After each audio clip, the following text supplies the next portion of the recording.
Salut et bienvenue dans ce nouveau chapitre où je vous propose de découvrir un petit peu plus en profondeur Express.js et on va créer une petite application web en utilisant cet outil-là. Donc le but de cette vidéo va être de créer un petit livre d'or qui permet aux gens de poster des messages et automatiquement de les afficher. On utilisera pour cela une base de données MySQL, mais vous pouvez littéralement utiliser n'importe quel type de base de données que vous le souhaitez. Donc l'idée c'est très simple, on poste un petit message et lorsqu'on le soumet, il va s'afficher en dessous. Alors, avant de commencer, un petit point sur Express.js, j'en ai parlé un petit peu rapidement tout à l'heure lorsqu'on a parlé de l'utilisation de NPM, mais qu'est-ce que c'est vraiment? Donc, Express.js, c'est plutôt quelque chose que l'on catégoriserait dans les micro-frameworks, c'est-à-dire que ce n'est pas un outil qui va vous permettre d'englober tous les éléments de votre application, comme peut l'être Symfony sur PHP, Ruby on Rails sur Ruby ou dans d'autres langages. Ça s'approche plutôt de Sinatra ou de Silex si vous avez fait du PHP ou même de Slim. C'est-à-dire que c'est un framework qui va vous permettre de gérer la partie routing, qui va vous offrir la possibilité de créer des middleware, mais ça va s'arrêter là. Il ne va pas vous offrir une partie ORM qui va vous permettre de communiquer avec la base de données et il ne va pas vous fournir des outils avancés. Après, il est possible de greffer des petits composants dessus, mais c'est tout. Donc c'est un framework qui est très très bien pour construire sa propre base tout autour. Alors ce que l'on va faire pour cette vidéo, c'est qu'on va partir de rien, c'est-à-dire qu'on va créer un nouveau dossier et on est parti. Donc au niveau de mes dossiers, je vais créer un nouveau projet que je vais appeler Livre d'or. Et ce projet, je vais l'ouvrir avec mon éditeur. Donc ici, je vais utiliser IntelliJ. Donc la première étape que l'on va faire, c'est qu'on va créer un premier fichier qui va servir à lancer notre serveur. Et ce fichier, on va l'appeler server.js. Server.js. Ensuite, comme on l'a dit, on va travailler avec des librairies externes. Donc il nous faut un fichier package.json qui va lister les différentes dépendances dont a besoin notre projet. Donc au niveau de mon terminal, je tape ici npm init. Donc on me demande le nom du projet que je mets en minuscule et après je vais répondre oui à toutes les autres questions. Une fois ce fichier créé, je vais pouvoir l'utiliser pour installer Express.js qui va être le premier bloc pour mon application. Donc je fais un coup de npm install --save express. Pendant que c'est en train de s'installer, au niveau de mon dossier, au niveau de mon fichier package.json, je vais en profiter pour configurer mon petit serveur. Donc on le voit au niveau des scripts, on a deux scripts qui ont été créés comme d'habitude et le script qui permet de lancer le serveur directement. Donc ici, ça utilise la commande node server.js. Le problème, on l'a vu dans les chapitres précédents, c'est qu'à chaque fois que l'on fait une modification, on est obligé de relancer le serveur. Il y a un autre outil qui s'appelle le NodeMon qui va vous permettre de redémarrer automatiquement votre serveur à chaque fois que le fichier est modifié. Du coup, c'est un petit peu plus pratique lorsque l'on va travailler. Vu que là, on va travailler et itérer au fur et à mesure, on n'a pas envie de lancer le serveur à chaque fois. Donc, si vous avez besoin d'installer cet outil-là, vous pouvez l'installer de deux manières. Vous pouvez l'installer de manière globale en rajoutant le drapeau -g. Donc, si vous faites ça, ça veut dire que ça n'installe pas votre dépendance dans le dossier NodeModule, mais que ça l'installe directement au niveau du système. Et du coup, vous avez ensuite une commande NodeMon qui est disponible dans tout le système. Si vous voulez, vous pouvez aussi l'installer localement, comme ceci. Mais dans ce cas-là, lorsque vous allez lancer votre commande, il faut à tout prix être dans ce bon dossier. C'est-à-dire que si ici je fais un nodemon server.js, hop, je vois qu'il me dit nodemon n'existe pas. En fait, c'est directement dans le dossier bin qu'il y a ici la commande nodemon. L'avantage, c'est que si vous utilisez les scripts ici, si vous mettez nodemon server.js, lui, il sait qu'il doit chercher ce fichier, cet exécutable, directement dans son configuration NodeModule. Voilà, donc là, je lui dis, utilise nodemon directement par rapport au dépôt local. Donc l'avantage dans la partie script, c'est que je n'ai pas forcément à préciser le chemin relatif vers le binaire pour pouvoir exécuter le truc. Automatiquement, ça permet de faire ça. Maintenant, si je souhaite lancer mon serveur, il me suffit de faire un coup de npm run start. Et il est lancé. Dès que je vais faire une modification dessus, par exemple, je vais y mettre un petit console log bonjour, automatiquement, il va m'afficher bonjour et ainsi de suite. Dès que je fais une modification, il réactualise. Si vous travaillez avec un IDE, comme c'est mon cas ici, vous pouvez pas forcément passer par le terminal pour lancer npm, mais directement configurer votre logiciel. Donc là, je peux lui dire, je veux que tu lances une commande npm particulière, hop, et la commande que tu dois lancer, c'est start. Comme ça, lorsque je souhaite démarrer mon projet, il me suffit d'appuyer ici sur lecture, ce qui est un petit peu plus rapide. Voilà. Mais après, vraiment, vous pouvez faire comme vous voulez. Donc là, pour la suite de cette vidéo, moi, j'appuierai simplement sur lecture, et si jamais j'ai besoin de vraiment faire des redémarrages, je cliquerai ici. Donc on est maintenant parti pour créer notre petit livre d'or. Donc la première étape, ça va être de charger Express.js et de créer notre première page qui va contenir le formulaire. Donc je crée une première variable app et à l'intérieur, je require express que j'initialise juste après. Ensuite, je vais gérer mon routing. Je vais lui dire lorsque tu te rends sur la page d'accueil, donc à la racine, tu vas lancer une fonction. Donc là, on va utiliser la syntaxe ES6 qui prendra deux paramètres, la request et la réponse.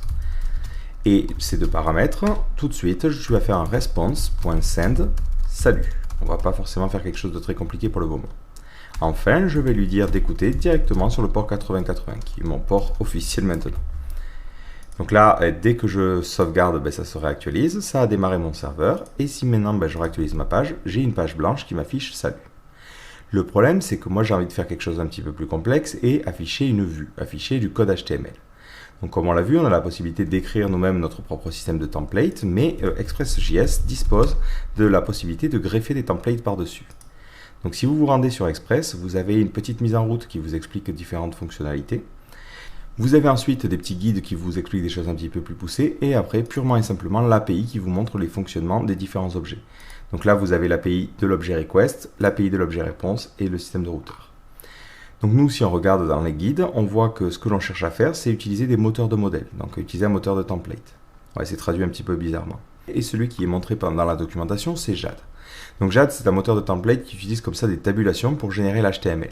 Donc ce n'est pas forcément un template qui va convenir à tout le monde, donc on va partir sur quelque chose de un petit peu plus classique, on va utiliser de l'EJS. C'est un système de template qui ressemble à ce que l'on connaît, avec des balises ouvrantes et fermantes à chaque fois.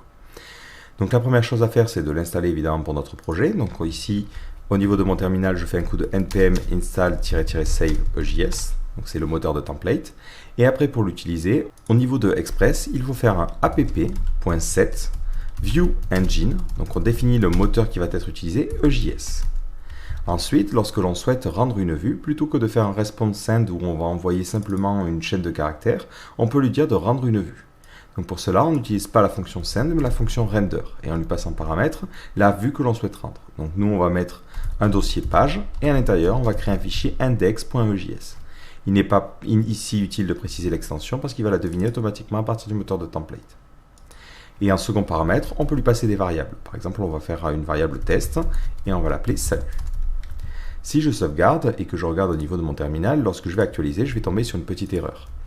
Cette erreur est automatiquement affichée sur ma page, mais il n'arrive pas à trouver les vues qui correspondent. Donc toutes les vues vont se trouver systématiquement dans un dossier views, donc qui se situe au même niveau que le fichier de serveur, et à l'intérieur, après, on retrouve notre architecture. Il est possible de personnaliser ce dossier si ça ne vous convient pas. Je trouve que nommer ça view, ça me semble plutôt correct. Donc je vais ici créer un dossier views, je vais ensuite créer un fichier page, enfin un dossier page, et enfin mon fichier index.ejs. Donc dans ce fichier, vous pouvez tout simplement écrire de l'HTML. Donc je déclare le doctype, j'ouvre ma balise HTML que je ferme tout de suite, je mets mon head, je mets un petit titre sympa, donc là bon, c'est du classique. Je vais ensuite mettre mon body, et après je vais afficher un H1 avec marqué salut les gens. Et je me dis, tiens, j'aimerais bien afficher le contenu de la variable que j'ai renvoyée. Donc pour la syntaxe JS, il vous suffit de vous rendre sur la documentation de JS si vous avez besoin de plus d'informations. Alors elle est un petit peu particulière, je trouve la page assez ignoble. Il faut chercher un petit peu pour les informations, mais basiquement, ça fonctionne avec une balise ouvrante qui ressemble à ça et une balise fermante comme ça. Et si vous mettez un égal, c'est que vous voulez afficher une valeur. Donc nous ici, on a envoyé une variable test. Si je veux afficher simplement la variable test, il me suffit de faire une balise ouvrante avec un égal et j'affiche la variable test. Maintenant, si je réactualise ma page ici, hop, je vois que ça m'affiche le contenu de cette variable-là. Donc après, il est évidemment possible de le personnaliser. Donc on va charger un petit CSS. Donc pour le CSS, on va utiliser Semantic UI et on va le télécharger. Donc on va faire un get started, download zip. Alors là, je pourrais utiliser un CDN, mais je vais vous montrer aussi comment distribuer des fichiers statiques. Donc je prends tout ce dossier-là et je vais aller le mettre dans un dossier particulier de mon projet. Donc ce dossier-là, par convention, Express.js nous dit que c'est un dossier qui doit s'appeler public. Pareil, on peut le modifier et le changer plus tard. Donc là, je vais créer un nouveau dossier que je vais appeler public. Et dans ce dossier-là, je vais créer un nouveau dossier que je vais appeler sémantique. Et à l'intérieur, je vais y foutre tout mon bordel de CSS et compagnie. Si maintenant je souhaite charger ces fichiers-là, donc si je souhaite par exemple charger le fichier CSS, il faudra que je commence par le /sémantique et que j'aille chercher ce fichier-là. Donc au niveau de ma page web, je vais mettre un link. Je vais ensuite préciser le chemin, donc c'est /sémantique, /sémantique UI, Alors, .min.css.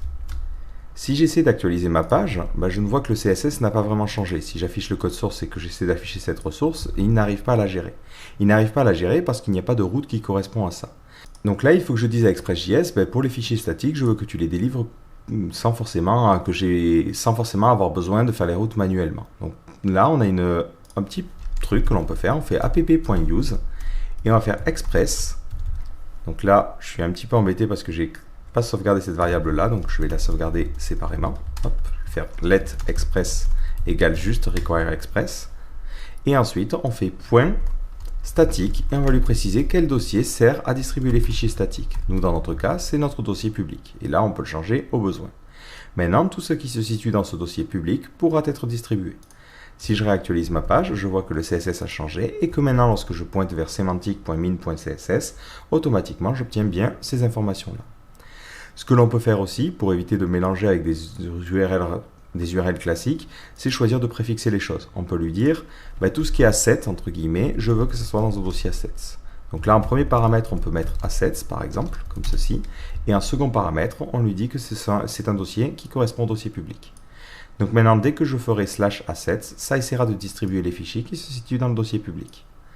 Donc le lien vers mon CSS ne fonctionne plus, sauf si je mets assets devant. Voilà, donc ça peut vous permettre comme ça de mieux organiser les choses. Donc moi je vais laisser assets parce que ça me permet de mieux différencier ce qui est statique de ce qui ne l'est pas. Et si plus tard je choisis de migrer vers un CDN, ce sera plus simple. Donc là je vais changer le chemin vers mon CSS. L'idée dans cette vidéo c'est vraiment de vous montrer aussi toutes les petites astuces autour d'Express.js directement. Donc maintenant ce que je vais faire, c'est que je vais faire un petit peu de mise en page. Donc au niveau de ma partie page, ici, je me dis tiens je morcellerai bien cette page, j'aimerais bien mettre un petit header. Donc là, je mets une div qui va avoir la classe UI, fixed, inverted et menu. Donc là c'est par rapport à mon framework CSS. Et je mets un lien vers la page d'accueil qui va s'appeler accueil, tout simplement. Et je me dis, le problème c'est que tout ce template, entre guillemets, je pourrais en avoir besoin à différents endroits. Et j'aurais peut-être envie de réutiliser tout ce bloc de code. Donc il est possible d'inclure plusieurs fichiers de template les uns dans les autres en utilisant la directive include. Donc je vais prendre tout ça et le séparer dans un fichier header. Donc pour cela je fais include et je vais simplement l'appeler header. Si j'essaie d'actualiser la page, je vais évidemment tomber sur une erreur. Alors je vais mettre les fenêtres côte à côte, ça sera un petit peu plus simple pour passer de l'une à l'autre. Il dit qu'il ne trouve pas ce fichier là, donc il faut que le fichier soit au même niveau. Donc là je vais faire un nouveau fichier que je vais appeler header.js et à l'intérieur je vais mettre ce début de code. Et de la même façon, je vais créer un autre fichier qui me servira au footer. Alors, il est possible de gérer des choses un petit peu plus complexes en mettant en place un système de template qui va inclure les morceaux. Mais pour l'instant, on va pas forcément non plus trop se compliquer la vie. Et là, je vais créer un fichier footer.js. Voilà. Donc à l'intérieur de ce bloc-là, je vais créer mon formulaire. Donc je vais créer un formulaire classique, je vais lui donner une action qui va être la page d'accueil. Je vais lui donner une méthode de type post parce que l'on va soumettre des informations et je vais lui donner des classes particulières. Donc la classe UI form. À l'intérieur, je vais avoir un champ qui va permettre de taper mon message. Donc je crée une div qui va avoir la classe field. Je lui mets un petit label. Donc on va appeler ça message. Et ensuite, je précise que c'est un text area qui permettra de rentrer un petit message. Donc au niveau du name, je mets message. Au niveau de l'ID, je mets message pour que le label corresponde. Et après, je mets pas de row ni de cols, on s'en fiche. On laisse le CSS gérer ça. Après, je crée mon petit bouton de type submit qui va permettre de soumettre ce formulaire et d'envoyer mon super message sur le livre d'or. Et je lui donne aussi tout un lot de classes pour qu'il ressemble à quelque chose.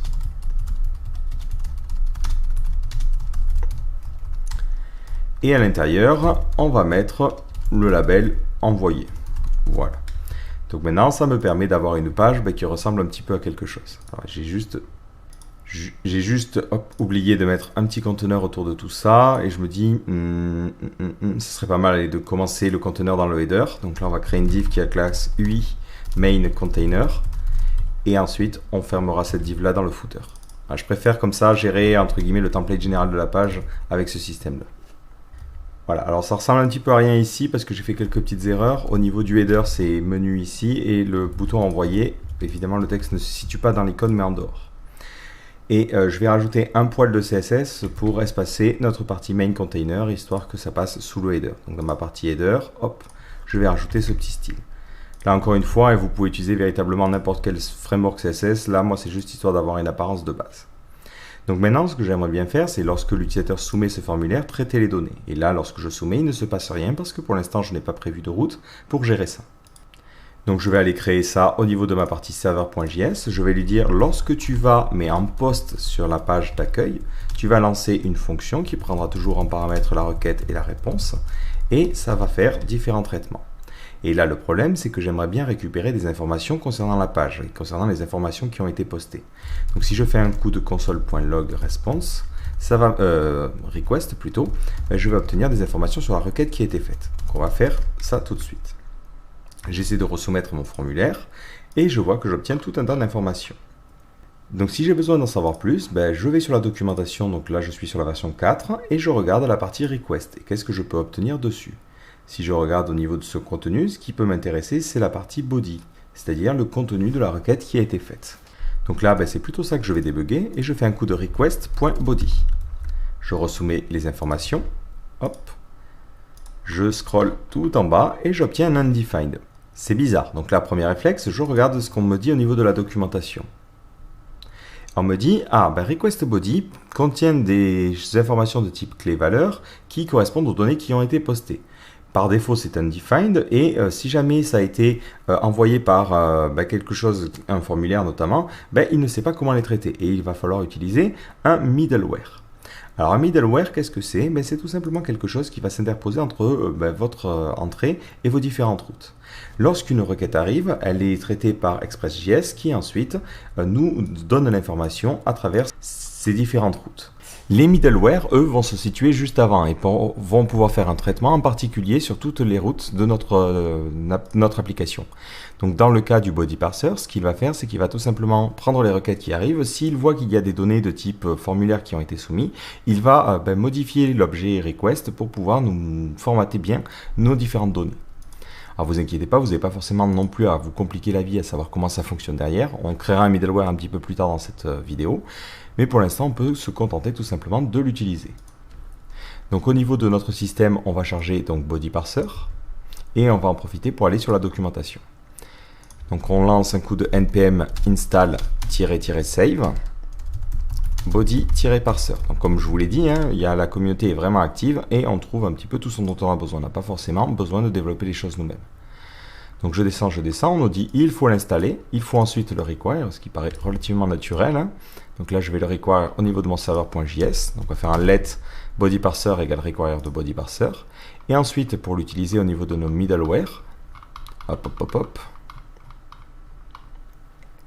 il faut faire un coup de app.use et on le parse de cette manière-là. Et on peut parser aussi les informations qui sont envoyées au format JSON.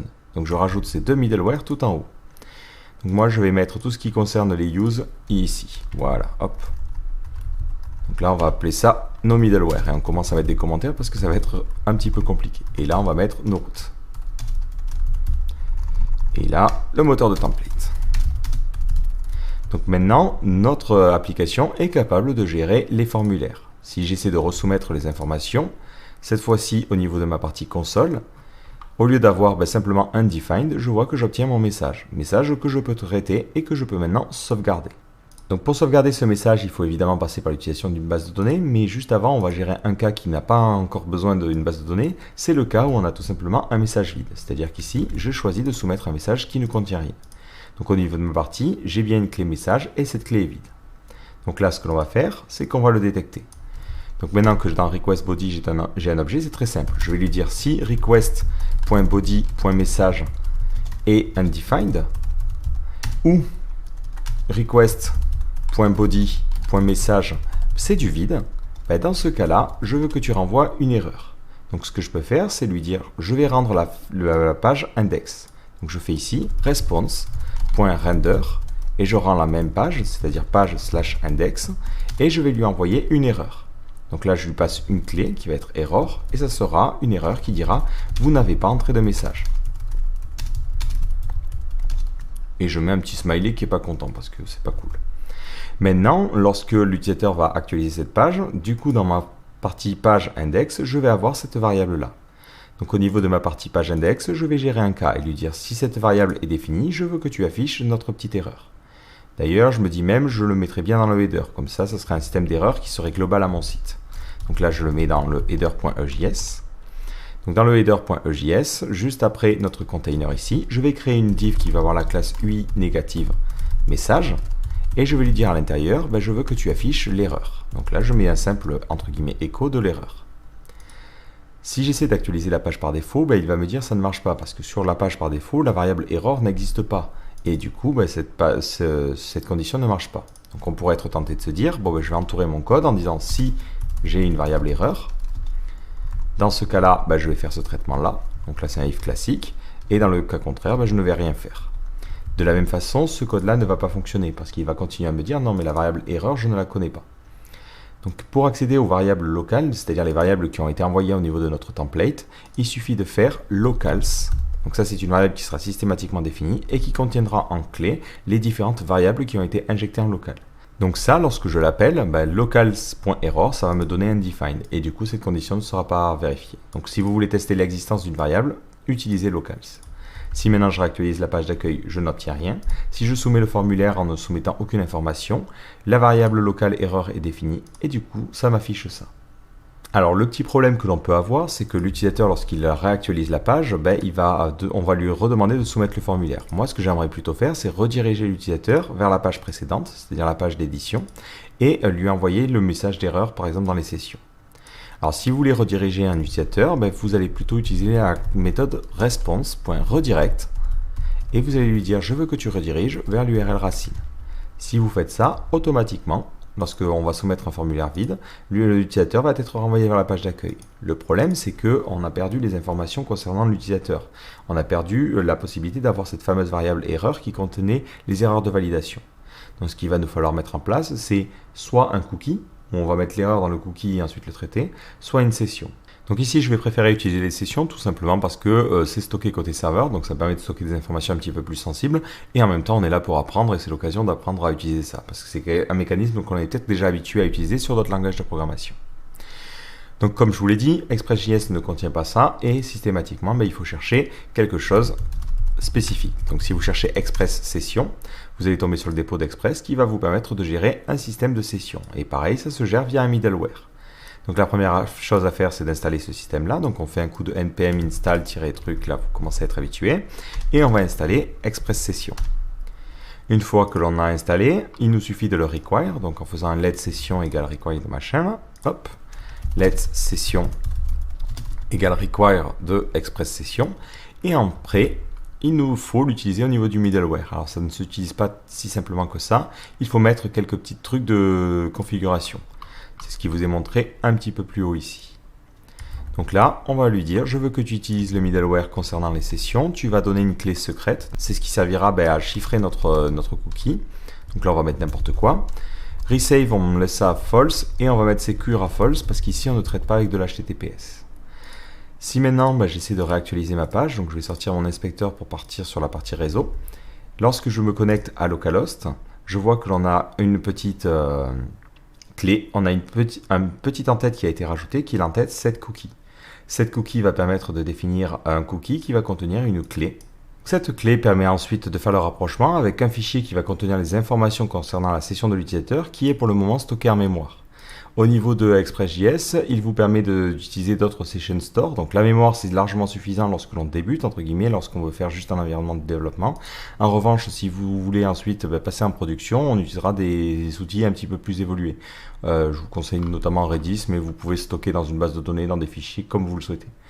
Là, pour le moment, on ne les voit pas ici parce qu'ils sont stockés dans la mémoire. En plus de cela, ça va vous créer un objet au niveau de la requête qui est un objet session qui vous permet de sauvegarder des informations. Donc si à cet endroit-là, je veux sauvegarder un message d'erreur, il me suffit de faire request.session. Là, je peux stocker par exemple une clé erreur et je vais mettre il y a une erreur. Si ensuite sur une autre page, je veux récupérer l'information qui a été stockée en session, il me suffit de faire un coup de console.log et de réafficher cette information-là. Alors je vais ouvrir mon terminal pour voir le console.log. Ici, je réactualise, je vois que la session est à undefined, je soumets des informations invalides, et maintenant, dans ce système-là de session, j'ai mon erreur. Donc là, ce que je peux faire, c'est directement définir au niveau de ma page, mon erreur, s'il y en a une. Donc on l'a vu, on peut passer directement les variables locales assignées comme ceci, mais ce que l'on peut faire, c'est aussi utiliser la clé locals sur l'objet response. C'est-à-dire qu'ici, je peux lui dire si jamais j'ai une erreur, en mettant if, si dans ma session j'ai une erreur, ben dans ce cas-là, ce que je vais faire, c'est que je vais faire un response.locals et je vais définir une clé que je vais appeler error. Et sur cette clé, je vais mettre ce que j'ai obtenu au niveau de la session. Voilà, ça équivaut à la même chose, si ce n'est que ça ne m'oblige pas à injecter un objet ici. Et après, ben, ce que je peux faire, c'est tout simplement supprimer cette variable-là, parce que je n'en ai plus besoin. Si maintenant je réactualise ma page, je soumets le formulaire et je vois qu'on me dit qu'il y a une erreur. Si je réactualise la page, l'erreur disparaît. Donc là, ce que j'ai fait, c'est que j'ai tout simplement mis en place un petit système de message flash. Je peux lui dire, je veux que tu stockes un truc dans la session qui sera supprimé plus tard. Et je me dis, bon, ben, le problème, c'est que toute cette logique est un petit peu pénible. Ce serait l'occasion de découvrir ensemble les middleware. Donc on va créer notre premier middleware qui va permettre de gérer les messages flash. Donc je vais créer un nouveau dossier que je vais appeler middlewares, qui va contenir mes middlewares, et à l'intérieur, je vais créer mon fichier flash.js. Alors on va réfléchir un petit peu à comment il va fonctionner. L'idée, c'est de créer au niveau de ma requête une méthode flash qui prendra en premier paramètre le type, donc par exemple erreur, et en second paramètre l'erreur que je vais donner. Par exemple, vous n'avez pas posté de message. Cette partie-là, ben, on ne va plus s'en occuper, et c'est tout. J'aimerais bien que dans la seconde vue, ce message soit flashé puis supprimé. Si j'essaie de soumettre le formulaire, je vais tomber sur une erreur parce qu'il va me dire que Flash, il ne le connaît pas. Donc mon middleware va permettre de faire ça. Donc pour créer un middleware, ben, c'est très simple. Il suffit de faire un coup de app.use et de lui passer en paramètre une fonction. Cette fonction prendra 3 paramètres, la requête, la réponse et le next. Ça veut dire, est-ce que tu dois effectuer l'opération suivante? Si ce middleware n'appelle jamais la méthode next, ben dans ce cas-là, il va couper l'exécution, c'est-à-dire que le reste de la réponse ne va pas se faire. Si vous appelez next, ben, ça veut dire qu'il peut continuer. Donc ça peut être pratique pour avoir des middleware qui coupent quelque chose. Et après, ben, à l'intérieur, on peut faire ce que l'on veut. Donc nous ici, on a décidé de séparer ça dans un fichier. Donc on va plutôt utiliser un require et on va charger notre fichier qui se situe dans middleware et qui va s'appeler flash. Et dans ce fichier, on fait un coup de module.exports et on va exporter cette fameuse fonction. Voilà, alors on apprend déjà à modulariser les choses. Donc ce que l'on a dit, c'est que dans cette fonction-là, on va mettre en place notre petite fonction flash. Donc on fait response.flash, ça va être une fonction qui prendra en paramètre le type de flash à effectuer et le contenu de ce flash. Ce qu'il fera, c'est qu'il stockera dans la session ce message flash. Donc là, ce que l'on fera, c'est que dans un request, on a notre objet session qui a été créé grâce au middleware session. On crée une clé flash et ensuite on va créer notre clé qui correspond à notre type. Donc là, ça sera .error dans mon cas, mais directement je récupère le type et je vais lui assigner le contenu. Alors ça peut échouer sur certains cas, dans le cas où request session flash n'existe pas. Donc ce que je vais faire ici, c'est que je vais mettre une condition en disant si ça n'existe pas, ben dans ce cas-là, hop, je lui dis que c'est un objet vide. Comme ça évite les problèmes futurs. Donc ça me permet d'avoir une petite méthode qui initialise dans la session une clé flash qui va contenir l'erreur. Pour l'instant, je vais me contenter d'utiliser ce middleware et de me dire là, je vais console.log ce que j'ai dans la session, juste pour vérifier que mon middleware initialise bien les informations. Donc je sauvegarde, je ressors mon petit terminal pour voir ce qui se passe et je réactualise. Je ressoumets les formulaires en me plantant et j'obtiens une petite erreur. Oui, c'est ma faute ici, c'est sur request que l'on a dit qu'on allait créer cette fameuse méthode flash. Donc je réactualise ici, je vois que ça soumet les informations et au niveau de mon système, dans la partie session, je vois bien que j'ai ma clé flash avec mes erreurs. Ce qu'il me faut gérer, c'est ici lui dire, bon ben s'il y a eu des messages flash dans la session, il faut que tu les définisses au niveau du système local. Donc là, ben je rajoute ma petite logique, je lui dis si j'ai des informations, donc si j'ai un request.session.flash, ben dans ce cas-là, ben ce que tu vas faire, c'est que tu vas créer une variable locale, donc dans la response, tu crées une variable locale qui va s'appeler flash et qui va contenir les informations qui sont au niveau de cette session. Et après, cette session-là, tu la supprimes en faisant un request.session.flash égale undefined. Voilà. Maintenant, au niveau de ma partie vue, ben, j'ai juste à lui dire s'il y a eu des messages d'erreur, donc if local.flash et local.flash.error. Donc ça veut dire est-ce qu'il y a eu des erreurs? Dans ce cas-là, je veux que tu affiches les erreurs qui seront dans flash.error. Si maintenant je soumets les informations et que je ne mets rien, automatiquement, vous n'avez pas posté le message. Et si je réactualise, c'est effacé tout de suite. Voilà, donc l'idée ici, c'était de vous montrer comment on peut construire des middleware pour interpréter les choses. Tous les middleware que vous allez utiliser, même le body parser que l'on a utilisé, font ça, c'est-à-dire qu'ils analysent ce qui rentre et peuvent modifier l'objet au besoin. Si on se reconsacre un petit peu plus à body-parser, on regarde le fichier index.js, c'est le fichier qui est utilisé en entrée. On voit, donc là il faut descendre un petit peu, qu'on a notre body parser qui prend la requête, la réponse et la fonction next et qui fait différentes choses. Et comme ça on a différents, alors lui il en a c'est un petit peu plus compliqué parce qu'il a plusieurs processus, mais tous les middleware de Express.js vont fonctionner comme ça et vont vous permettre de rajouter des fonctionnalités. Donc après faites attention à ne pas vous marcher sur les pieds et à bien organiser les choses. C'est-à-dire ici, il faut bien mettre d'abord le middleware qui concerne les sessions avant de mettre notre middleware concernant les flashs. Si on faisait les choses en sens inverse, le problème c'est que la méthode de session n'existerait pas sur request et du coup on ne pourrait pas faire les choses. Donc bien faire attention à l'ordre de vos middleware. Voilà, donc maintenant que l'on a fait ça, ce que l'on va pouvoir faire, c'est passer à la partie traitement. C'est-à-dire que maintenant, on a envie, lorsque l'utilisateur soumet des informations qui sont correctes, sauvegarder les informations dans une base de données.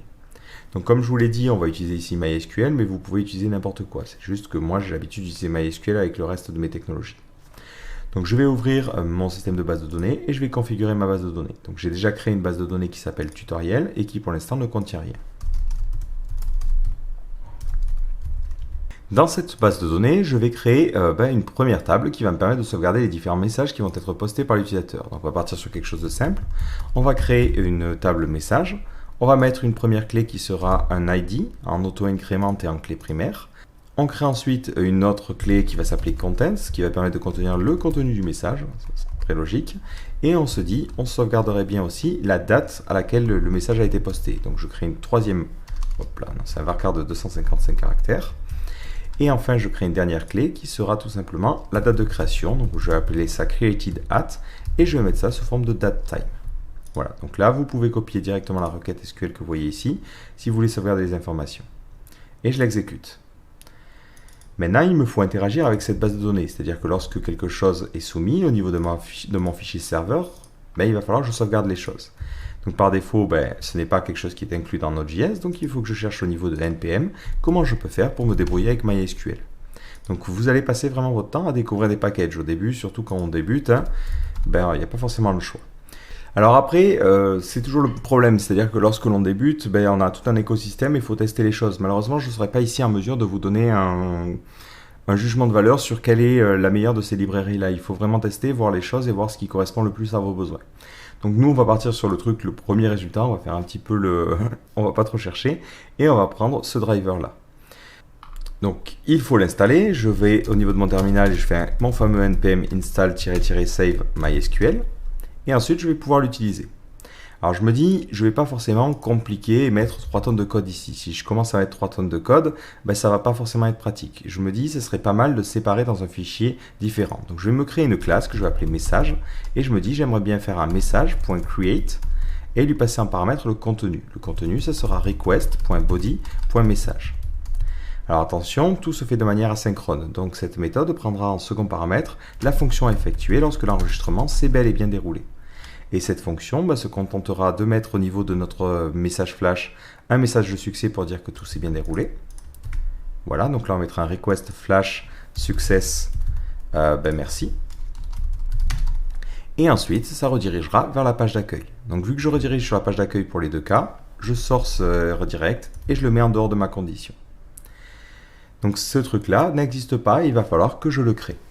Donc je vais ici suivre un petit peu les conventions d'autres frameworks et on va s'imaginer créer un dossier qui va s'appeler models, qui va contenir notre modèle. Donc là je ferai let message égale require et on va imaginer créer notre petite classe ici. Et on va l'appeler message sans S. Donc ce fichier-là n'existe pas et il faut que je le crée. Donc je vais créer un nouveau dossier models et à l'intérieur je vais créer message.js. Donc on va utiliser la syntaxe ES6 ici, je vais créer une classe message, et à l'intérieur de cette classe, je vais définir une méthode statique qui sera la méthode create, qui va permettre de créer un enregistrement à partir du contenu du message. Et à la fin, je fais un coup de module.export et j'exporte cette classe-là. Donc là, à force, vous allez commencer à être habitué. Donc au niveau de cette méthode create, il va falloir que je me connecte à ma base de données et ensuite que je sauvegarde l'enregistrement. Donc vu que je ne sais pas utiliser ma partie MySQL, ben, je regarde un petit peu la documentation. Donc après, en général, moi j'aime bien utiliser les trucs qui sont bien documentés, et celle-là, pour le coup, est bien documentée. Donc on a besoin d'une connexion à la base de données. Donc cette connexion, on peut la créer comme ceci. Voilà, on va tout prendre. Et je me dis, si jamais j'ai d'autres modèles et d'autres tables plus tard, ben, ça serait pas mal d'avoir un fichier qui concerne les connexions. Donc là, ben, c'est ce que je vais faire. Je vais faire let connexion égale require, et je vais charger un fichier qui serait au même niveau que les modèles, qui va s'appeler connexion. Ou même, je me dis, allez, ça serait pas mal d'avoir un dossier config. Allez, config, et là j'aurai un fichier connexion, ou db. Après, à vous de faire ce qui vous semble le plus judicieux. Donc ce dossier, je vais aller le créer. Je vais créer un nouveau dossier config, et à l'intérieur, je vais créer un db.js. À l'intérieur de ce fichier, je vais lui dire, j'ai besoin de require MySQL. Je démarre ensuite ma connexion. Donc pour cela, je vais me connecter à localhost. Dans mon cas, ça sera root au niveau du login, root au niveau du mot de passe, et tuto au niveau de ma base de données. Et après, je me connecte. Et enfin, je retourne, je renvoie, en fait, j'exporte cette connexion pour pouvoir la réutiliser partout où j'aurai besoin. Donc à chaque fois que je ferai un require, ça me renverra ce truc-là. Maintenant, au niveau de ma partie message, j'ai ma connexion à ma base de données. Je souhaite maintenant faire une requête SQL. Je me dis, bon, bah, je vais voir si on peut faire des requêtes préparées avec cet outil-là. Donc je fais prépare. Et on me montre une méthode ici. Alors cette méthode fait un truc qui ressemble à des requêtes préparées, mais ce n'est pas vraiment des requêtes préparées, mais ça échappe les choses. Donc ça correspond exactement à mes besoins. Donc mon but, c'est de faire un insert à chaque fois. Et en plus, ça gère les nombres, les dates, les trucs comme ça. Donc impeccable. Donc là, je vais me servir de ma connexion. Je vais ensuite utiliser la méthode query et je vais faire ma requête. Je fais un insert into message et j'inserte les différentes données. J'insère le contenu. Donc là, je mets un point d'interrogation, c'est comme les requêtes préparées, et la date de création. Et c'est comme les requêtes préparées. En second paramètre, je dois lui préciser un tableau qui va contenir les différentes choses que je souhaite insérer. En premier, je insère le contenu qui sera placé ici et échappé. Et en second, la date du jour. Donc là, j'utilise l'objet date natif. Et il le sait le gérer, il le convertira au format MySQL. J'ai même pas à m'embêter de convertir ça et de formater ça correctement. En troisième paramètre, ça prend une fonction qui sera exécutée. Donc là, je vais utiliser la syntaxe courte, qui prendra en premier paramètre l'erreur, s'il y a une erreur, et le résultat, sinon. Donc s'il y a une erreur, ben, je la renvoie. Donc là, c'est quelque chose que vous allez être habitué à faire, où je pourrais gérer des cas. Et sinon, ben, ça veut dire que tout s'est bien déroulé. Nous, comme on l'avait dit, cette fonction, elle prendra en second paramètre un callback, qui sera exécuté lorsque l'on récupérera les résultats. Donc au niveau de mon système de fonctions, je vais lui dire en second paramètre, j'attends un callback, qui sera une fonction. Et lorsque l'enregistrement s'est bien déroulé, je veux que tu exécutes ce callback et je t'envoie les résultats de MySQL. Pour le coup, je n'exploite pas ces résultats, mais si plus tard j'en ai besoin, ben c'est là. Voilà, donc là, j'ai géré ma petite méthode create. Maintenant, il ne me reste plus qu'à tester mon code. J'essaie de soumettre des informations et d'envoyer. Et je vois que ça se soumet bien. Et j'ai mon message qui a disparu, j'ai été redirigé. Alors, je n'ai pas eu le système de message flash parce qu'au niveau de ma partie header, je n'avais pas prévu le cas de message d'erreur positif. Donc là, je vais dupliquer mon code et lui dire s'il y a des erreurs de succès, enfin, s'il y a un message flash de success, je vais l'afficher. Si maintenant je ressoumets mon formulaire, je n'ai pas eu les messages d'erreur. Alors je n'ai pas eu les messages d'erreur parce que si on y réfléchit, en fait, on s'est fait duper, entre guillemets, par le côté asynchrone de Node.js et la manière d'écrire les choses. Le problème, c'est que la redirection ici est faite directement. C'est-à-dire que ce code-là, même s'il est exécuté plus tard, il s'en fiche. Lui, il a déjà redirigé vers l'autre page. Et du coup, ça pose un problème. Donc là, hop, je reviens sur ce que j'ai dit. Il faut mettre la redirect ici directement. Par contre, dans ce cas-là, il ne faut rediriger que lorsque on a déjà fini de mettre en place le système de flash et lorsque la requête a terminé. Donc si maintenant je tente de faire un merci pour ce super site et que je clique sur envoyer, automatiquement j'ai bien mon merci et le message qui a été vidé. Donc maintenant ce que je vais faire, c'est que je vais afficher la liste des commentaires qui ont été postés parce que pour l'instant on n'a pas vraiment de retour visuel. Donc là je vais aller au niveau de mon partie get, donc sur la page d'accueil. De la même façon je vais avoir besoin de ma classe message qui va me permettre de récupérer les messages et on s'imagine avoir une méthode qui va s'appeler all qui va permettre de récupérer tous les messages. Et cette méthode prendra en premier paramètre un callback qui permettra de récupérer les commentaires.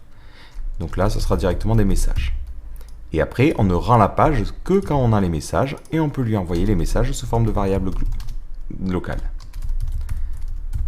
Voilà, il faut vraiment prendre cette habitude d'avoir de ce système de trucs asynchrones et d'utiliser des callbacks. Donc si je fais ça, je vais avoir une erreur parce qu'évidemment la méthode all, il ne la connaît pas, et je vais ensuite aller dans ma classe pour pouvoir la créer.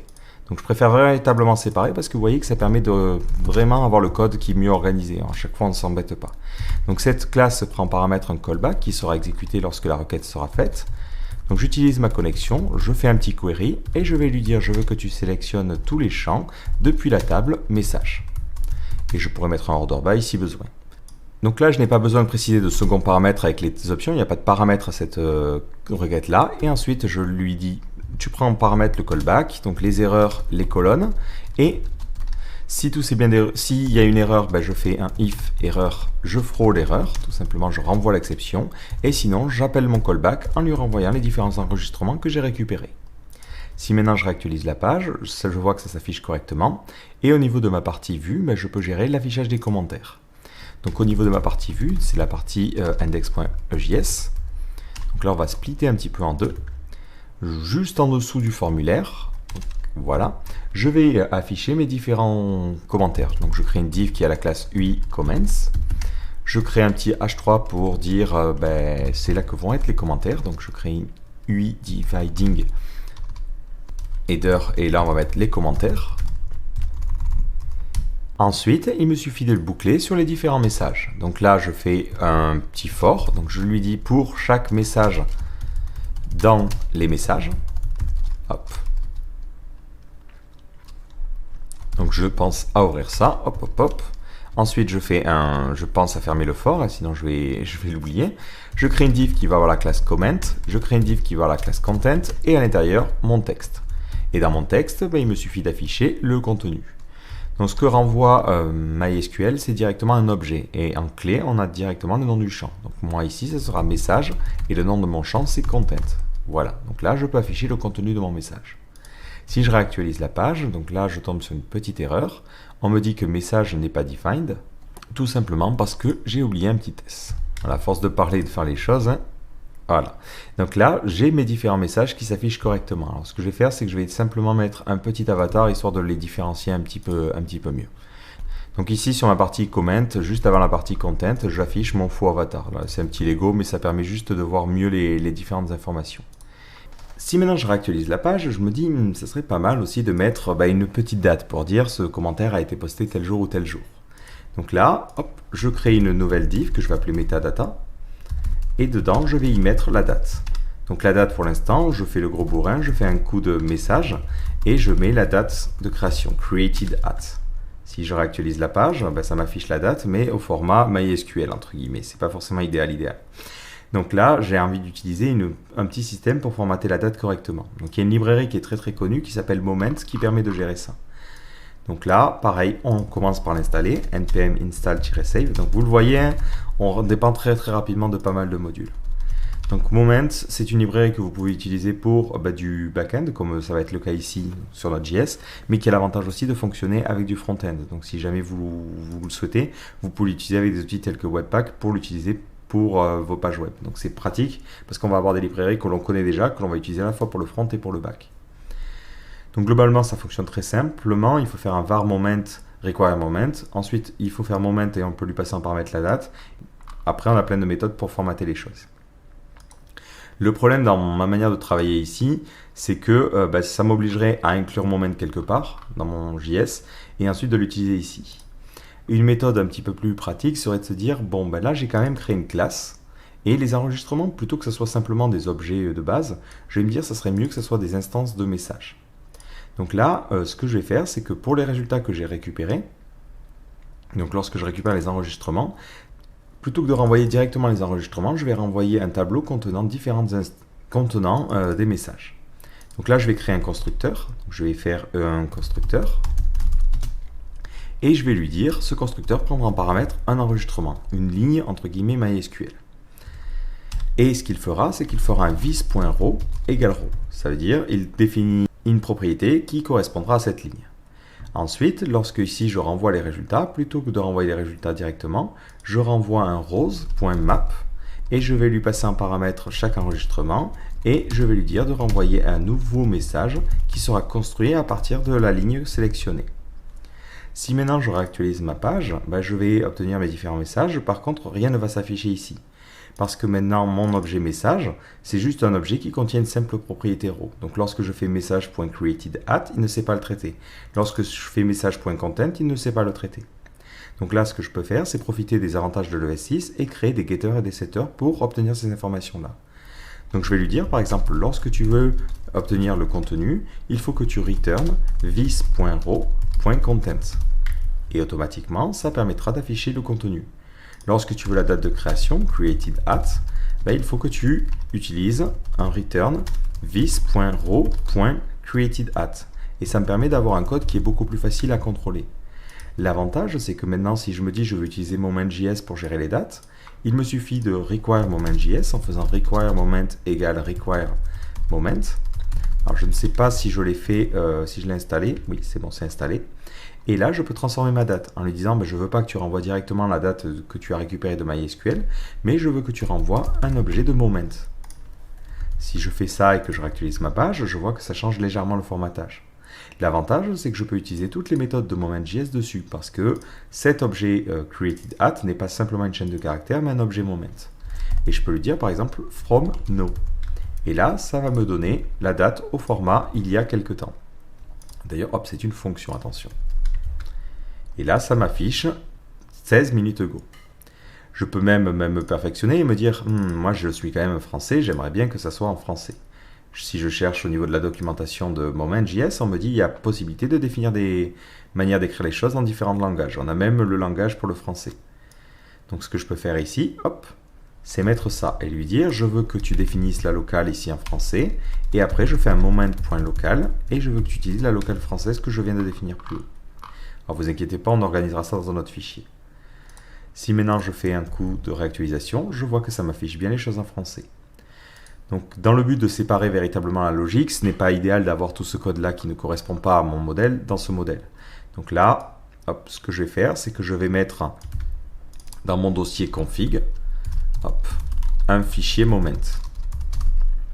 Ce fichier, je vais tout de suite aller le créer. Donc je vais aller hop, dans mon dossier config. On peut même créer un dossier libre, là pour le coup, on va rester sur du simple. Et je crée mon fichier moment.js. À l'intérieur, je fais mon moment.local française. Je fais un let moment égale require de moment, parce que j'ai besoin de la librairie de base. Et à la fin, je l'exporte. Là, il me suffit de faire export, module.exports, et j'exporte mon moment. Voilà, ça me permet à chaque fois d'avoir des fichiers qui me permettent de formater les choses correctement et de pouvoir utiliser les librairies le plus simplement possible. L'avantage, c'est qu'à chaque fois, on a vraiment des fichiers qui se consacrent à un rôle bien particulier. Si maintenant je réactualise ma page, ça m'affiche bien il y a 17 minutes. Alors une dernière chose que j'ai envie de faire, c'est lorsque l'on clique sur l'avatar, je veux que ça affiche seulement ce commentaire-là. Et on aura fini avec ce petit exercice-là. Donc au niveau de mon système de commentaires, je vais aller préciser, au niveau de mon système de messages, hop là, je vais aller préciser que l'on va avoir un getter pour l'ID. Donc get ID, ça return un this.row.id. Et au niveau de ma partie message, hop, donc c'est c'est index.js. Pour chaque commentaire, au niveau du lien, je vais lui dire ça fera un lien vers /comment / l'ID du commentaire. Donc l'ID du commentaire, je la récupère en faisant message.id. Et je me dis, allez, on a choisi d'appeler ça message, on va rester sur message. Si je réactualise et que je clique sur message, j'arrive sur cette page-là qui n'est pas gérée et je tombe sur une erreur 404 parce que mon serveur n'est pas capable de la gérer. Donc là, il me suffit de créer une nouvelle route en faisant un coup de app.get. J'appelle l'URL message et là, j'ai un paramètre supplémentaire. Donc pour greffer des paramètres, il suffit de mettre 2 points, le nom de notre paramètre. Et après, les options sont toujours les mêmes, request et response.